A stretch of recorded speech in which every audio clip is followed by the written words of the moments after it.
बनाने के लिए इकट्ठा हुए हैं, तब मुझे वर्तमान समय की मांग के समान एक गंभीर विषय पर अपने विचार प्रस्तुत करने का अवसर मिला है। यह विषय युद्ध नहीं भूत चाहिए है। जब हम बाबा साहेब को याद करते हैं तब हमें उनका आजीवन संघर्ष याद आता है। डॉक्टर बाबा साहेब आम्बेडकर ने अपना पूरा जीवन शोषितों, पीड़ितों और वंचितों के उत्थान के लिए समर्पित कर दिया था। डॉक्टर बाबा साहेब कलम की ताकत से क्रांति की। उन्होंने संवैधानिक मार्ग से लड़ाई लड़ी। जब 1956 में उन्होंने अपने लाखों अनुयायियों के साथ नए मार्ग अपनाने का ऐतिहासिक निर्णय लिया, तब उन्होंने युद्ध या अत्याचार का मार्ग नहीं चुना था। उन्होंने बुद्ध के करुणा, क्षमता और शांति के धर्म का स्वीकार किया था। बाबा साहेब बहुत अच्छी तरह से जानते थे संविधान मिटाने की कोशिशें कई बार हुई, मिटाने की कोशिशें कई बार हुई, हर बार उठकर खड़ा हुआ वो अंजाम हूँ, मैं भारत का संविधान हूँ।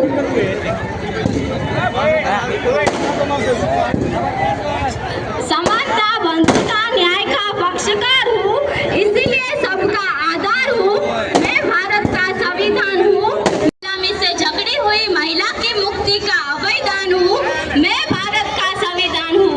जिसे धर्म ने मनुष्य मानने से इनकार किया, जिसे धर्म ने मनुष्य मानने से इनकार किया, उसे मनुष्य होने का सर्व अधिकार दिया, वैसा मैं विधान हूँ, मैं भारत का संविधान हूँ।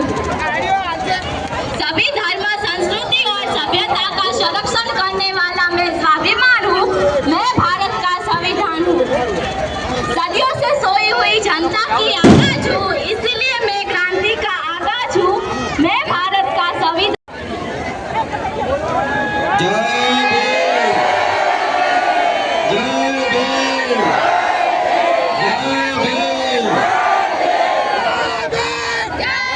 આપણે સમાજ વગર પ્રકાર કરી લીધા છે।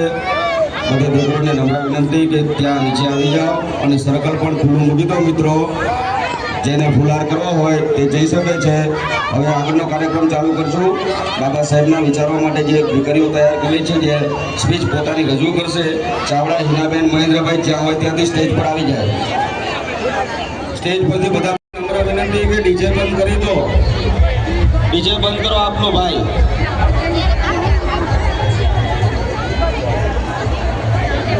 ગાડી આપની આગળ જવા દો।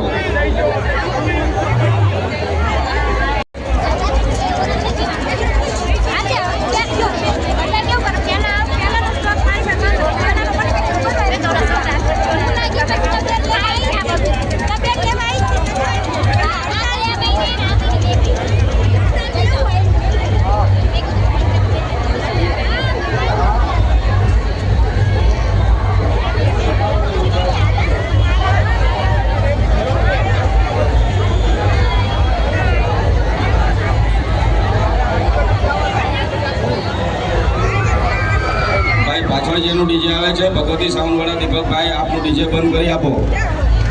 દીપકભાઈ, આપનું ડીજે બંધ કરાવી દેજો।